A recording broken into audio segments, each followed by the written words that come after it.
എന്താ രാമേന്ദ്ര പ്രശ്നം? പ്രശ്നം പറഞ്ഞാൽ ഭയങ്കര തമാശയാ.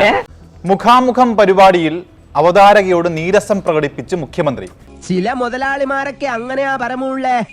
വളരെ നല്ല പ്രസംഗം കാഴ്ചവെച്ചതിന് നന്ദി എന്ന് അവതാരക പറഞ്ഞപ്പോഴാണ് മുഖ്യമന്ത്രി നീരസം പ്രകടിപ്പിച്ചത്. ഇതെല്ലാം റീസണാ സാർ. അതുക്ക് 300 kilometre distance. അമ്മാതിരി കമന്റ് വേണ്ടെന്നും അടുത്തയാളെ വിളിച്ചോ എന്നുമായിരുന്നു മുഖ്യമന്ത്രിയുടെ പ്രതികരണം. എന്ത് ഭ്രാന്താണ് ഇയാൾ പറയുന്നത്? എല്ലാവരും കാലത്ത് തന്നെ എത്തിയത് അങ്ങേയറ്റം സന്തോഷം പോരുന്ന കാര്യമാണ്. അത് കേട്ടാ മതി ഞങ്ങൾക്ക്. അതിനെ എല്ലാവർക്കും അഭിവാദ്യം അർപ്പിച്ചുകൊണ്ട് അവസാനിപ്പിക്കുന്നു. സാക്കളെ ഇവിടുത്തെ നാട്ടുകാർക്കും എന്റെ വ്യക്തിപരമായ പേരിലും ഞാൻ നന്ദി രേഖപ്പെടുത്തിക്കൊള്ളുന്നു. Thank you sir. വളരെ നല്ലൊരു ഉദ്ഘാടന പ്രസംഗം കാഴ്ചവെച്ചതിന്. നീ കൊള്ളാമല്ലോടി പെണ്ണേ. ഷാജിയേട്ടാ ഇവിടെ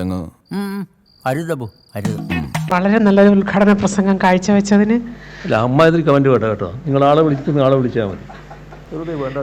ഇങ്ങനത്തെ എന്തൊക്കെയോ ഹോബികളാണ്. അയക്കെന്തര പ്രാന്താണ്. വണ്ടി തള്ളാൻ വേറൊരു തന്റെ സഹായം വേണ്ട, ഞാൻ മാത്രം മതി. വിമർശിച്ചപ്പോൾ ഷിബു ചക്രവർത്തിക്ക് ശകാരമായിരുന്നു മുഖാമുഖത്തിൽ. ഇപ്പോൾ ഒന്ന് പ്രശംസിച്ചപ്പോൾ അവതാരകയോടും ശകാരമാണ്.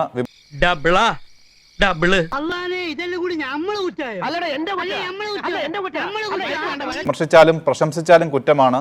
അവതാരകയ്ക്ക് വല്ല കാര്യമുണ്ടായിരുന്നു എന്ന് ചിന്തിച്ചു പോവുകയാണ്. എന്നെ കഷ്ടല്ലേ കോമൺ സെൻസ് ഇല്ലാത്തതിന്റെ കുഴപ്പേ.